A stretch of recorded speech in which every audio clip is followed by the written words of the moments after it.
You walked into the mall and the crowd hit you, not slowly, all at once, like something inside you switched on without asking permission. Your chest tightened, your eyes started moving, scanning faces, reading body language, calculating distances between yourself and strangers you will never speak to.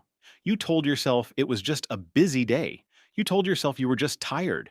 But somewhere underneath all of that, something older than tiredness was running, something that had nothing to do with the mall at all. You called it anxiety. Most people do. You were completely wrong. What you felt in that moment was not a disorder. It was not a weakness. It was not your nervous system failing you. What you felt was 50,000 years old, and it was working exactly as it was designed to work. Here is what nobody tells you about the human brain. It was never built for crowds, not the way we experience them today. For the vast majority of human existence, tens of thousands of years, your ancestors lived in small groups, tribes of 10, maybe 20, maybe 30 people at most. Every face was known, every person had a role. The social world was small enough to read completely, and reading it correctly was the difference between surviving and not. In that world, an unfamiliar face was not just a stranger, it was a signal. It meant another tribe was nearby. It meant competition for food, for territory, for safety. The human brain learned, over thousands of generations of hard experience, to scan unknown faces the way a hunter scans the tree line. Fast, automatic, relentless. Not because it wanted to, because the ones who did not scan fast enough did not survive long enough to become your ancestors. That scanner is still inside you, running right now. It has never been switched off because evolution does not work that way. Evolution does not update your brain the way your phone updates its software. It works slowly over thousands of generations, and the modern world arrived far too fast for biology to keep up. So you walk into a shopping mall in the 21st century, and your brain, your ancient, loyal, brilliant brain, does exactly what it was built to do. It treats every unfamiliar face as a potential rival. It scans for dominance. It scans for threat.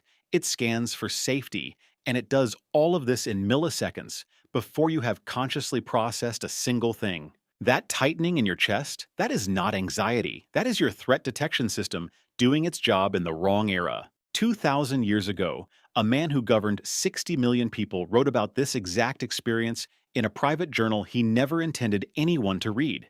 His name was Marcus Aurelius.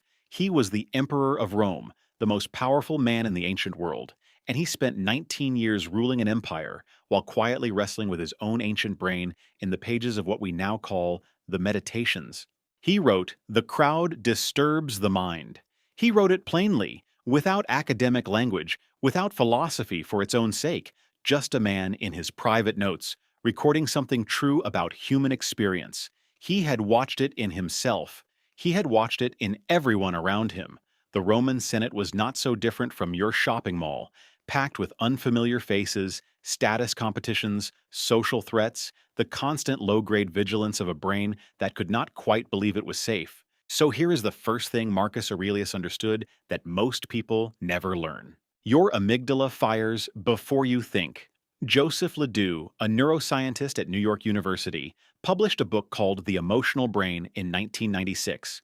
What he found was that the amygdala, the ancient threat detection region, deep in your brain, processes incoming information and sends a response before your conscious mind has any say at all. You do not decide to feel threatened in a crowd.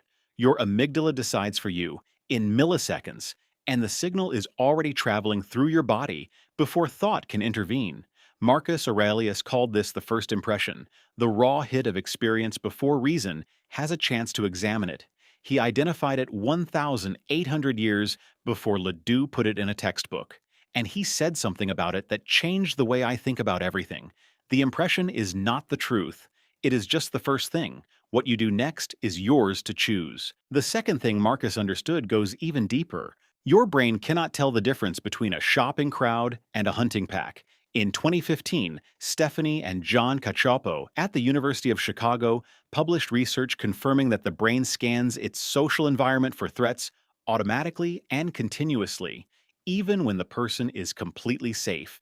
The ancient hypervigilance does not check whether the danger is real, it just runs. Every unfamiliar face gets assessed. Who is dominant here? Who is threat? Who is ally? You have been running this assessment your entire life in every meeting room, every party, every packed train carriage. Not because you chose to, because your brain is still out there on the savannah, reading the tree line, making sure you survive. This is not a character flaw. This is a mismatch, ancient hardware running in a world it was never built for. The third thing he understood, you are not your instinct. This is the pivot everything else depends on. Marcus Aurelius wrote it directly in the Meditations. You have power over your mind, not outside events. He was not telling people to suppress the ancient response or pretend it is not happening. He was pointing at something more precise, the gap between the trigger and the reaction, that brief space between the amygdala firing and your actual behavior, because in that gap, something remarkable is possible.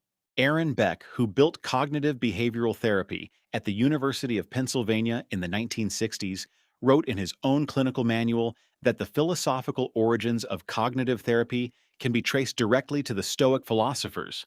The most widely used psychotherapy in the world was built on the foundation that Marcus Aurelius had been practicing in 170 AD. What both of them understood is this: you are not the feeling. You are the one noticing the feeling. And that distance, even when it is razor thin, is where your freedom lives. You are not the anxiety. You are the one watching it. That single shift changes everything. The fourth and final thing, Marcus had three specific tools he used daily. The first he called observing the impression. When the crowd activated him, he named it internally, not to himself dramatically, just clearly. My ancient brain is scanning this room. That single act of naming reduces the amygdala's grip almost immediately. You cannot be fully inside a feeling and simultaneously naming it from the outside. The naming creates the gap. The second tool was what he called the view from above. He would deliberately imagine himself seeing the situation from a distance, not from inside the discomfort, but from outside it, from a height where the whole thing was visible. The crowd from above is just people, not a hunting pack, just people carrying bags, thinking about lunch, going about their afternoon. The threat the amygdala was predicting was not actually there. The view from above makes that visible. The third was the one he returned to most often in the Meditations. Confine yourself to the present, not to what your brain is predicting, not to what happened last time you were in a crowd. What is real right now, in this moment? Because the ancient brain is not responding to the present. It is responding to a 50,000-year-old pattern that it has mistakenly mapped onto your Tuesday afternoon. The present moment, the actual one, not the predicted one, is almost always safe. Your brain still hunts in every crowd you enter. That is not going to change overnight, and Marcus Aurelius knew that better than anyone. The Meditations are full of the days he struggled, days he let the first impression win, days he lost the gap. He wrote about it honestly because he was not performing wisdom. He was practicing it, imperfectly, consistently, over 19 years. You are not broken. You are ancient. And now, for the first time, you have the software to match the hardware you were born with. If you enjoyed the video, hit the like button and share it with at least one person.